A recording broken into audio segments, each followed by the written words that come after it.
I have travelled to 13 different countries in the past 2 years, and in the next 5 minutes, that's it, 5 minutes, I'm going to give you my top 5. So I've been to 13: Argentina, Chile, Bolivia, Peru, Colombia, Switzerland, Vietnam, Philippines, Indonesia, New Zealand, Japan, Thailand, Sri Lanka. So you can start guessing what are the top 5, but let's go for it straight in off the bat. In 5th place, we have Vietnam. Vietnam is my favourite country in Southeast Asia. Funny enough, it's not most people's favourite. Actually, it's probably like the Philippines, because that's arguably the most beautiful, or it's probably places like Bali.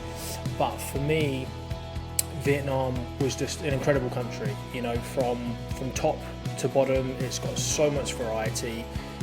They're very two distinct regions. You know, in the northern part and in the southern part, very, very distinct. You have countryside, mountains, beaches all along the east coast, and then obviously the big city of Ho Chi Minh. But the food is really, really nice, probably my favourite in Southeast Asia. There's loads of variety, pretty healthy, and you kind of immerse yourself in the local culture because you're sitting on these little stalls by the side of the streets, you know, really just embedding yourself into kind of local way of life, which I really, really enjoy, because across Southeast Asia it's so westernized now. You can, you know, just eat burgers and pizzas and whatnot all the time. So that is what I love about Vietnam: the variety, the food, and the people. 4th is Sri Lanka. I spent 2.5 months here, and I only spent time on the south coast of the island. I didn't actually go to Kandy and Ella and stuff like that, which I know that I will definitely be going back to and visiting those places as well. But Sri Lanka is a very special country. It is more touristy than I thought it would be. I thought it would be a little bit more untapped, but it doesn't feel that way because it's still pretty raw. It doesn't feel as built up. Well, it's not as built up as other Asian countries. And yeah, the main thing really that stood out for me in Sri Lanka is the people. The people are so friendly, and the cool thing is they speak very, very good English. So it's the easiest country to kind of relate to the locals, which is great. 3rd is completely different, and you'll probably realise it. The next two, number 3 and number 2 on the list, are very mountainous countries. I'm a mountain person more than a beach person. So in 3rd place we have Switzerland. Now, you need to save up for at least 5 years to be able to afford a couple of weeks here, because it is ridiculously expensive, but it's worth it. The beauty is just stunning. Like it literally looks like you're looking at a postcard half the time. I did Basel, Zurich,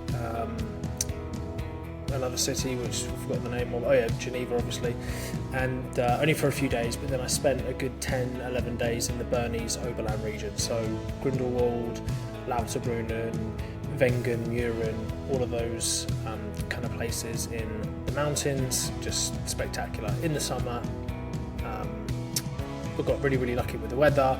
Hiking, mountain biking, it was really, really fun, and I did it all on the train. The train network is amazing there. Spoiler alert, number 1 on the list, the train network is the best in the world, so you might have guessed it already.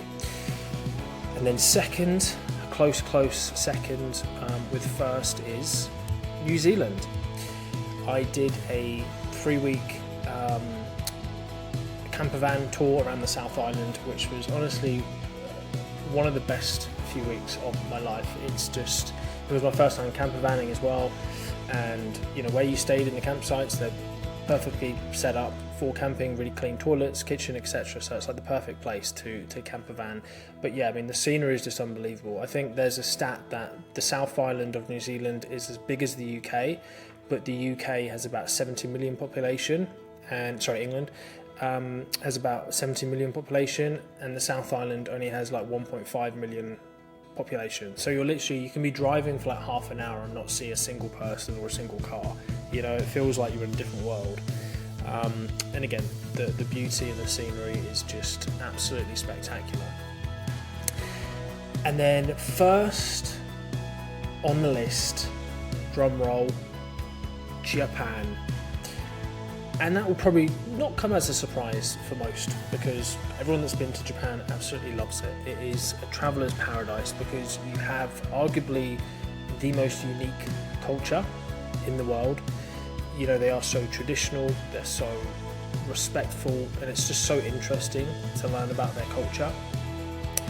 But then you also have the infrastructure that goes behind it to easily travel around the country. The train system is the best in the world. You can get around the country super easy, and then obviously the metro or the underground, whatever you want to call it, in Tokyo and Kyoto. The food is probably my favourite out of all of these places that I've mentioned. You know, I love my sushi, I love my ramen. Like, it was just so unique, so much variety, and I can't wait to go back to Japan.